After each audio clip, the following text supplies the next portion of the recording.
Have you ever been afraid to do something, but you do it anyway?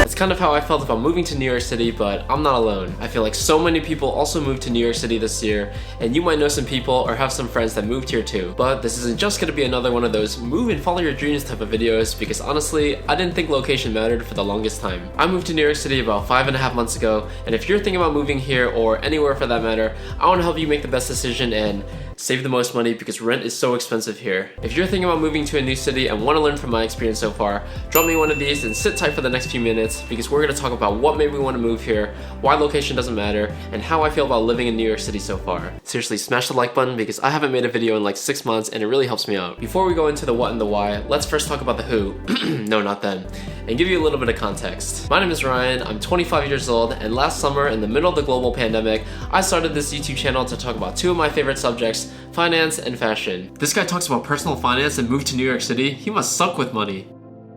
More on that later, but if you're anything like me, I've always wanted to have a YouTube channel, but I never made one, and I always made excuses on why I wouldn't start. I work a full-time 9-to-5 job in consulting, but when the pandemic hit and we all had to work from home in quarantine, I didn't have any more excuses to not start a channel, and this is where things got interesting. Do you know the feeling when you're with your close friends and you can just be yourself and you can talk about anything and everything? Even during the pandemic, when things were at their worst and social distancing was at its highest, I got that feeling from people I've never met before. You see, I'm your stereotypical generic brand Asian guy that got a STEM degree, works a STEM job, and brings honor to the family, but I never really cared about that. Growing up, I always liked the creative things like music, video production, photography, and I even remember making memes in high school using Microsoft PowerPoint before memes were even a thing. But like a good Asian kid, I put all that aside and followed an Asian parent-approved path that led me to a stable job in tech consulting.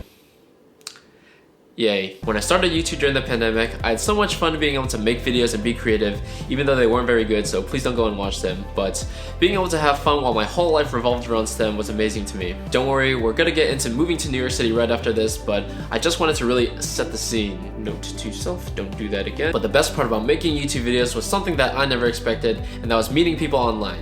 Not like that, but like-minded people that love to be creative and make content. A lot of people also started YouTube channels during the pandemic, and I ended up befriending a lot of these people in a small creator helping out small creator type of community. And even during times of quarantine and social distancing, I felt like I was meeting so many like-minded cool people online and networking with people that had the same interests as me. I didn't want to talk about Excel spreadsheets and Python with my coworkers. I wanted to talk about Final Cut Pro projects and keyword SEO with these new creators that had the same goals. And thanks to the internet, there are a lot of different ways to talk to people online, and I was using Instagram, Discord, Clubhouse, Zoom, FaceTime a lot more than I was expecting during the pandemic. But the wildest part was that once vaccines started rolling out and things started opening back up, I picked up everything, moved to New York. But the wildest part was that once vaccines started rolling out and things started opening back up, I picked up everything, moved to New York City, and I started meeting these people in real life. Just get back up again, 'cause if you wanna laugh, then live it better. If you want love, then stay together. If you wanna smile, then be forever. Honestly, the best part of YouTube and social media in general was meeting all these cool, like-minded people. And it's crazy to think about that if it wasn't for the internet, I literally wouldn't have met these people otherwise, because why would our paths cross? And even though I had the privilege of meeting people from all over the world, there are some hot spots because larger cities have larger populations and there's more of a chance that, people there do social media. Did that make sense? And a lot of these creatives live in New York City because why not? It's one of the world's biggest cities. And almost 1 year after I started this channel, I wanted to switch things up and give it a try, so I packed up my bags and bought a one-way. Wait, I thought you said this wasn't gonna be one of those move and follow your dreams videos. Don't worry, I'll get to that in just a second, but I think we all learned an important lesson during the pandemic.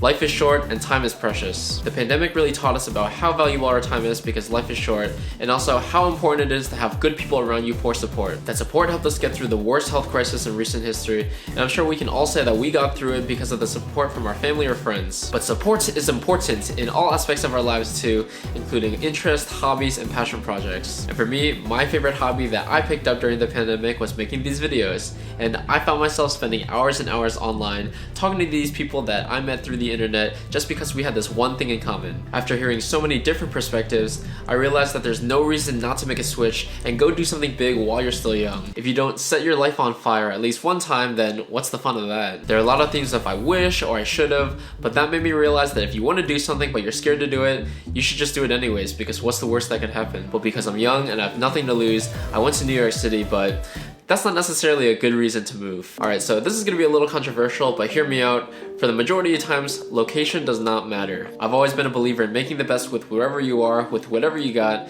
because things will hardly ever be super favorable and you have to make do with what you have. That being said, I think that growth and self-development is not limited to where you are, but it's more of a mindset and it's up to you whether you want to grow and be better. The people that say like, oh, my life is not going to start until I move to Australia are never going to start, because if you're waiting for something to happen like that, then you're not making it happen on your own. If someone's waiting to move to Australia to make things happen, why can't they make things happen in the US or Canada or wherever they currently are? When everything shut down last year, I lived with my parents in my childhood home because, well, I had nowhere else to go and a lot of people were in the same boat too. I'm currently filming this in my New York City studio that I live in by myself, but even when I lived in the suburbs with my parents, which are very unideal conditions, you can still make it work. When I started making videos last year, my walls were super ugly and dinged up and I had to buy a bunch of stuff from IKEA to try to cover it up. Not to mention, every time I tried to record, you'd have the interruptions from your parents and your family. It was not ideal, but even in the most unideal conditions, you can make it work. Like last year, I made a bunch of videos in that dingy space. I'm filming this now in a better looking studio, but you have people making videos in vans and RVs and camping, so it really doesn't matter. Location does not affect ability, and you can be successful from anywhere you are. It doesn't matter if you're in a big city or a rural area, you can make it happen. Not to mention, it's also super expensive to move. Like,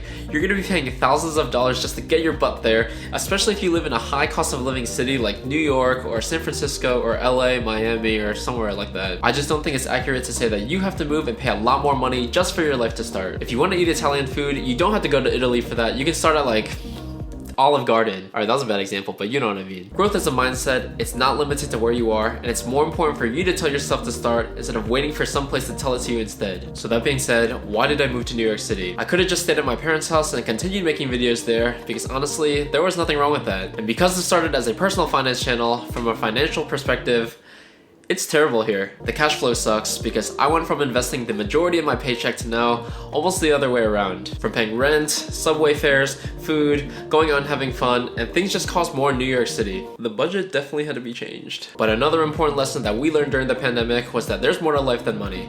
Obviously, every personal finance channel on YouTube is gonna tell you to save more, spend less, invest your money, grow your wealth, but money's not the goal. The point of personal finance and financial independence is not just about having like a big chunk of money, it's because that money can buy freedom and quality of life. While it's really easy to quantify success with things like a person's net worth, a company's valuation, your crypto gains, an important part of personal finance that people don't talk about enough is intangible value. Let's say you take a vacation to Hawaii and there's two different scenarios. Scenario one is that you want to spend as little money as possible, so you buy this really cheap tent and you decide to sleep on the beach for a week. In scenario number two, you're okay with spending a little bit more money and you pay for a modest hotel for a week that has some pretty cool amenities. On paper, scenario one sounds better because you saved a lot more money. Remember, spend less, save more, and invest. But if you actually went on both of those trips, I guarantee that most people would pick scenario two. They'd rather spend a little bit more money for a better experience. Sure, scenario two is worse because you spent more money, but the experience that you had was a lot more valuable and memorable. This is an example of intangible value, and even though the person in scenario one saved a lot more money by dodging the hotel, you will not be catching me in a tent. And honestly, that's how I feel about New York City because I absolutely love it here. Obviously, it's a lot of fun because there's literally millions of people. There's always something cool to do or something cool to see. It's unlike anywhere else in the US, and honestly, it's super inspiring to see the everyday hustle in the city. And speaking of inspiring, I've met so many amazing people here, and the creative scene is unlike anywhere else. I still stand by my point in saying that at the end of the day, location doesn't matter, but in a place like this, having the opportunity to meet and work with so many creative people is super inspiring. And in a way, paying to live in New York City is like paying the luxury or the convenience fee to have the opportunity to meet all these great people. But I can't discount the fact to say that it is super privileged to say that I moved here because I had a really comfortable life back at home. I am super grateful and privileged to say that I have great family, friends, and network back at home, and honestly, everything was super comfortable. But in my opinion, comfort is the scariest place to be. In my opinion, you grow the most and you hit your meanest glow up when you step out of your comfort zone and you face failure. And if you're afraid or nervous to do something, that probably means that you should do it because you know it's good for you, you're just afraid to try. try. Initially, I was scared to move to New York because I had feelings of, oh, what will my boss think? What will my friends think? But honestly, who cares? If you want something, then you go and get it. And if you're young and you think that there's more out there, then the only time that you lose is if you don't go out and try. Yes, New York City is super expensive. Yes, it sucks when the trains are super delayed. And yes, some days are really hard. But at the end of the day, I'm super happy to be living here, and not everyone can say that. I'm super grateful for all my friends and all the people that I've met that made New York City feel like home these past 6 months. And seeing how creative people thrive here really gives me inspiration. And moving forward, expect some more videos and some more projects coming soon. I hope this was coherent and gave you a little pro-con list about my thoughts on moving to New York City, but honestly, I love it here. And if you're looking to level up your style and level up your savings, please consider subscribing to learn more about how to be money smart and stylish. And if you enjoyed this kind of rant, brain dump kind of video, then please smash the like button for the YouTube algorithm because it really does help me out. I'll be posting more content this month and try to get back into like a routine schedule thing, but thank you so much for watching and make sure you stay financially fashionable.